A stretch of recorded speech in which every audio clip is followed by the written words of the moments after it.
अलग अलग धर्म की थी।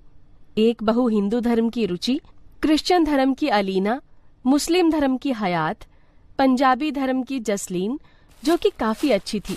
सुलोचना खुद से बात करते हुए कहती है, मेरे एक भी बेटे ने मेरी बात नहीं सुनी, अपनी अपनी पसंद की बहुएं ला कर रख दी और चारों बहुएं अलग अलग धर्म की। बस मेरा छोटा वाला बेटा राहुल ही बचा है जिसकी शादी होनी है, लेकिन मैं उसकी शादी किसी दूसरे धर्म की लड़की से नहीं करवाने वाली। मैं अपनी पसंद की लड़की से ही राहुल की शादी करवाऊंगी। मेरे भी अरमान थे कि मैं अपने बेटे की शादी करवाऊं, अपनी पसंद की लड़की से करवाऊं, लेकिन मेरे एक भी बेटे ने मेरे बारे में नहीं सोचा। अब बस राहुल की शादी में ही मैं अपने अरमानों को पूरा कर सकती हूँ। सुलोचना के ज्यादा अरमान थे कि वो अपने बेटे राहुल की शादी में काफी कुछ अलग अलग करे। और वहीं राहुल एक सिख लड़की हेमा से बहुत प्यार करता है। हेमा राहुल को समझाते हुए बोलती है, राहुल तुम समझ क्यों नहीं रहे? अरे हम दोनों अलग अलग धर्म के हैं, हम दोनों एक दूसरे से प्यार तो कर सकते हैं, लेकिन शादी हमारे लिए मुश्किल हो जाएगी। तुम्हारे घर वाले नहीं मानेंगे, मेरे घर वाले नहीं मानेंगे, और हम अपने परिवार वालों को निराश करके उनके अरमानों को ठेस पहुंचाकर एक दूसरे से शादी नहीं कर सकते। हमें उनके बारे में भी तो सोचना होगा। उन्होंने आज तक हमारे लिए कितना कुछ किया है, और अब हम ही उनके बारे में नहीं सोचें, ये तो बिल्कुल अच्छा नहीं लगेगा ना। तुम बिल्कुल सही कह रही हो और तुम्हारी सारी बातों से सहमत हूँ मैं, लेकिन जब हम दोनों एक दूसरे से इतना प्यार करते हैं तो हम दोनों एक दूसरे से शादी ही करेंगे ना। देखो, अगर प्यार आसानी से मिल जाए तो भी बहुत अच्छी बात है, लेकिन अगर उसमें कठिनाई आए तो इसका मतलब ये नहीं है कि हमें अपने प्यार से ही दूर चले जाना चाहिए। मैं तुमसे इतना प्यार करता हूँ, मैं तुम्हें किसी और के साथ नहीं देख सकता। मैं तुम्हारे लिए अपने परिवार को मना लूंगा और मुझे यकीन है कि मेरे परिवार वाले भी मान जाएंगे। मैं भी तुमसे बहुत प्यार करती हूँ, मैं भी तुमसे दूर नहीं रह सकती कि तुमसे दूर रहना मेरे लिए कितना मुश्किल होगा। लेकिन मुझे ये भी लगता है कि हमें अपने परिवार वालों के बारे में भी सोचना चाहिए। आज तक तो हम अपने परिवार वालों के बारे में नहीं सोच रहे थे ना, लेकिन अब मेरे घर वाले मुझ पर दबाव डाल रहे हैं कि मेरी शादी करवाएंगे, और मैं नहीं चाहती कि मेरी वजह से तुम्हें जरा से भी ठेस पहुँचे। इसलिए अब हमें अलग हो जाना चाहिए। तुम अपने परिवार पर ध्यान दो और मैं अपने परिवार पर ध्यान दूंगी। ये तुम बहुत गलत कह रही हो। मेरे घर में मेरी सारी भाभियां अलग अलग धर्म की हैं। मैं तुम्हें विश्वास दिलाता हूँ कि मैं अपने परिवार वालों को मना लूंगा, तुम्हारे परिवार वालों को भी मना लूंगा। अगर तुम मेरे साथ छोड़ दोगी तो मैं क्या करूंगा? कम से कम मेरा साथ तो दो ताकि मैं सबको मना पाऊं। देखो, प्यार करना बहुत आसान था, लेकिन प्यार को कामयाब बनाना बहुत मुश्किल होता है, और मुश्किल से ही हमें लड़ना है। अगर तुम मेरा साथ दोगी तो हम लोग मुश्किल से आराम से लड़ लेंगे। मुझे माफ कर दो, मैं बस अपने बारे में सोचने लग गई थी। मैंने तुम्हारे बारे में सोचा ही नहीं था। मुझसे दूर जाने की बात से ही तुम इतना घबरा गए थे। मैं तुम्हारे साथ हूँ और हम दोनों अपने परिवार वालों को मनाकर हमेशा साथ ही रहेंगे। देखना, हम जल्दी सबको मना लेंगे। हेमा और राहुल अब दोनों ही अपने परिवार वालों को मनाते हैं और परिवार वालों की रजामंदी से शादी कर लेते हैं। सुलोचना की 5वीं बहू सिख आ जाती है और सुलोचना के अरमानों पर पानी भी फेर देती है। सुलोचना अपनी बहू से खुश तो थी, लेकिन सुलोचना को कहीं न कहीं बहुत सी बातें खाई जा रही थी। कुछ दिनों बाद पड़ोसन उमा सुलोचना के पास आती है और बोलती है, क्या बात है सुलोचना, आखिरकार आस पड़ोस वाले लोगों की बात सच ही निकल गई।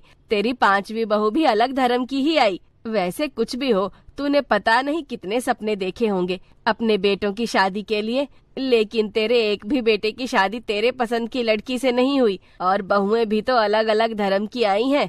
तो खुश तो है ना अपनी बहुओं के साथ?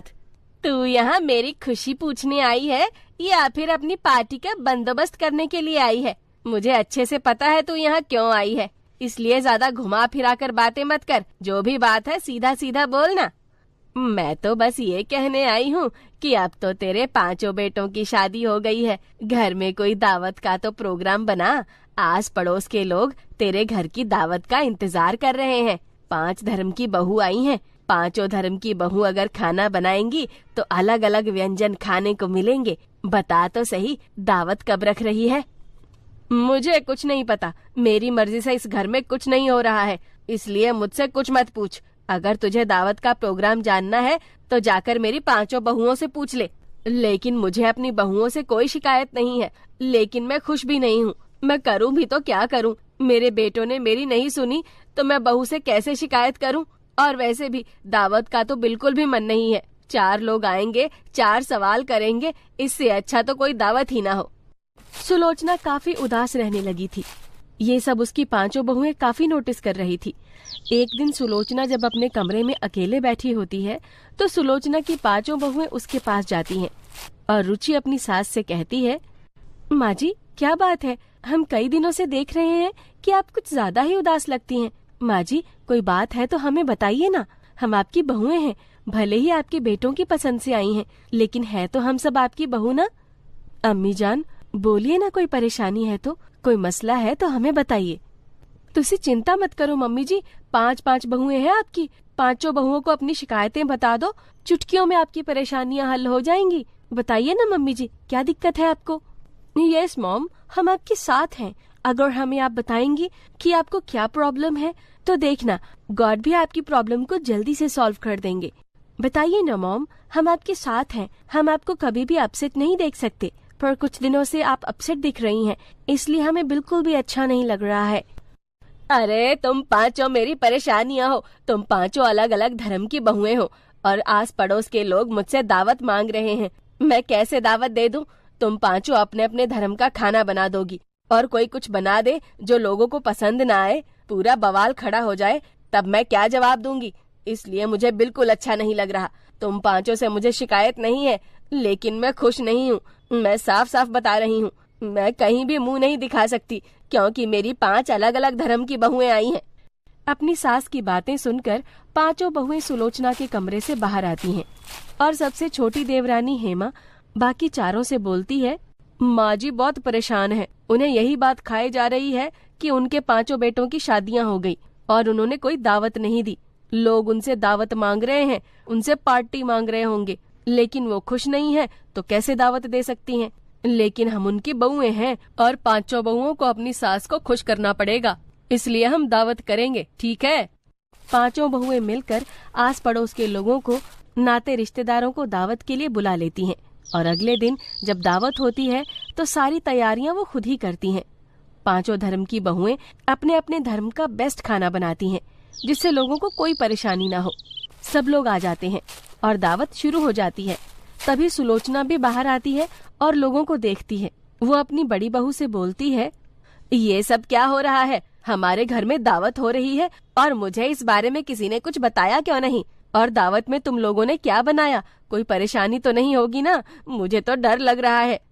अरे सुलोचना, तेरी 5 बहुएं अलग अलग धर्म की हैं और दावत बहुत अच्छी है। मैंने आज तक ऐसी दावत कभी नहीं खाई जैसी तेरे यहाँ खा रही हूँ।